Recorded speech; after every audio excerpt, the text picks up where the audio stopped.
Well, I finally got to see My Hero Academia World Heroes Mission.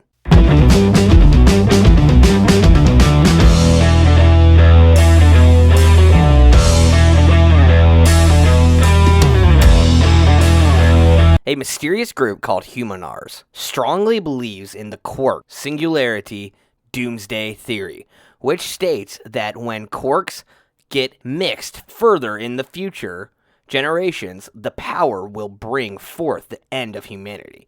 In order to save everyone, the pro heroes around the world ask UA Academy heroes in training to assist them and force a world-class selected hero team. It is up to the heroes to save the world and the future of heroes in what is in the most dangerous crisis to take place yet in My Hero Academia.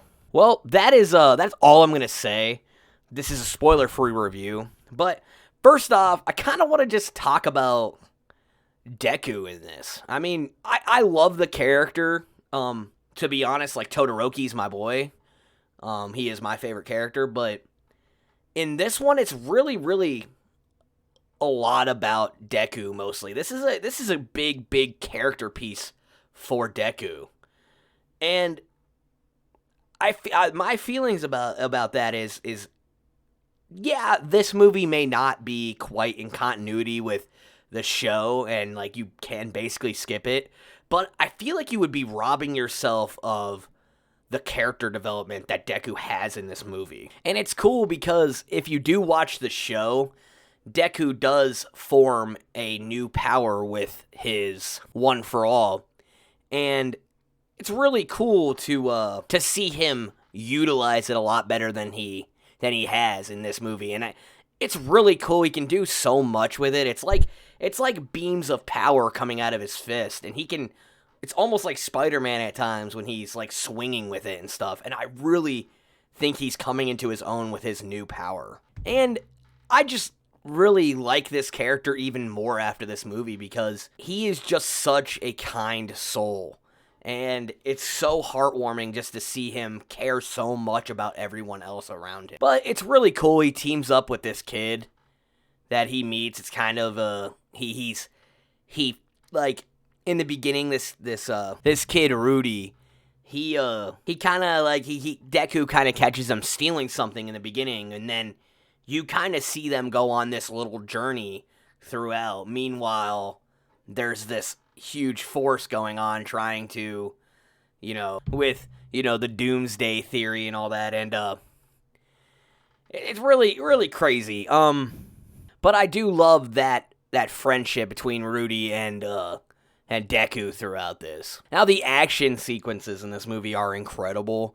I mean, it is just, I love the show, but these action sequences in these movies with this high budget that they have, it is just incredible. I mean, it's very bright, and you see all kinds of colors and stuff when the powers are coming out, and the fight at the end is the best fight that I have seen in all of My Hero Academia. I love this show. There's a lot of great fights. Some of the best fights I've seen in anime are in this show, but this fight was one of the greatest anime fights that I have ever seen, and I'm a big Dragon Ball fan, so I like those big world-crushing type fights, battles, and so that really worked for me. I really love that. There is all kinds of villains that are working for the big villain in this movie, but there is this one girl, for the life of me I can't remember her name, but she has this power where she shoots arrows and she can kind of direct them wherever she wants them to go.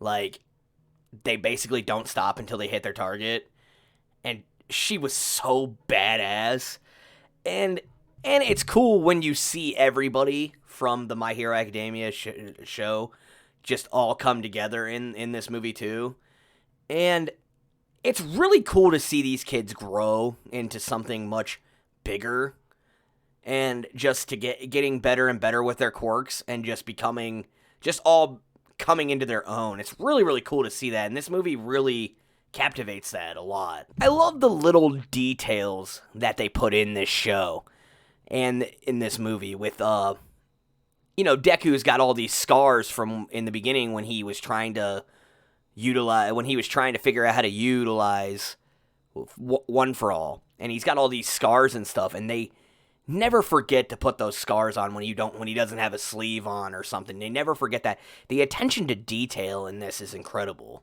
And there is a part in this movie when the heroes all show up to help Deku fight, and freaking Todoroki and Bakugan show up, and it's such an awesome moment, and they kind of fight some side villains that are very, very powerful, and it's so cool. You kind of see the ice roll in, and you know, oh, Todoroki's here, and then you see Bakugan, and he's like, yeah, I'm gonna blow everybody up, and I love the three all together fighting together. They all just have such good chemistry and stuff, and it's really, really awesome. And the villains in general, it's basically a cult, and it's actually super, super creepy, and I was just like, wow, kind of creeping me out a little bit. They're all in these robes and stuff, and when it does kind of reveal what they are and all that, it's actually really, really well done. And the intensity in this movie when there is so much stuff on the line is just so incredible. It's so, like, you don't know what's going to happen. You don't know who's going to get taken out. And it's so well done with the intensity. And there is a scene where Deku seems like he might give up the last battle. And he kind of looks out and sees Todoroki and Bakugan fighting. And just sees everyone fighting and not stopping, and that kind of keeps him going, and it's such a cool moment in the movie. It gave me chills, and it's just, there is a lot of great heartwarming moments in this movie. Towards the end, it almost brought me to tears how heartwarming this movie was. But I do have some negatives. I think it's kind of weird. They are in France in this movie, and I think it's kind of weird. I get why they have to make this decision, but it's kind of weird that everybody just kind of speaks Japanese. And I was just kind of like, well, I mean, they're in France. Why would everybody be speaking Japanese? That's a slight nitpick. I get it. I get the reasoning. I mean, you can't have everybody speaking a different language. And there is a scene in the movie where the movie's like very, very like intense and stuff, and then it kind of just stops. And there's like this montage of traveling. That's all I'm going to say. And music playing in the background. And it's like a solid 3 minutes long, and I was just kind of like, that was so out of place. And I do love seeing all of the characters, but I kind of feel like they were just there to be there. Some of these supporting characters, I mean, some of them didn't have any lines in the movie. It just seemed like they were kind of there, and it's like, honestly, in this movie, you could have just had Todoroki, Bakugan, and Deku, and it would have been completely fine, but they had everybody in this movie. Like I said, I shouldn't even be complaining about that, because I do love all of these characters, and it is really cool seeing them in there, and I would have been like, why were they not in here?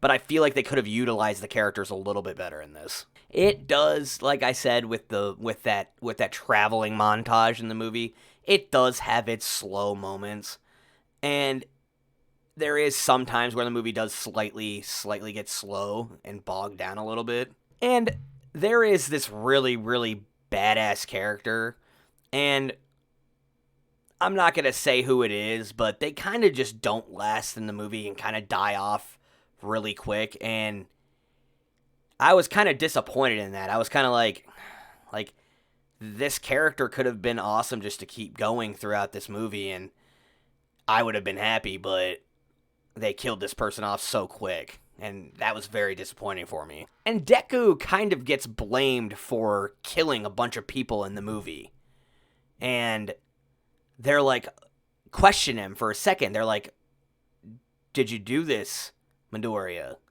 And he's like, no, I didn't. And they're like, okay. And then they kind of just move on. That was a big, like, what? And I was kind of like, oh. Like, that would have been a cool thing to kind of lean on a little bit in this movie, because everybody was thinking, I mean, it was all over the news. Everyone was thinking Deku killed a whole bunch of people. I really felt like they could have just leaned a little bit more on that. But overall, this movie is so awesome, and I had such a good time in this animation.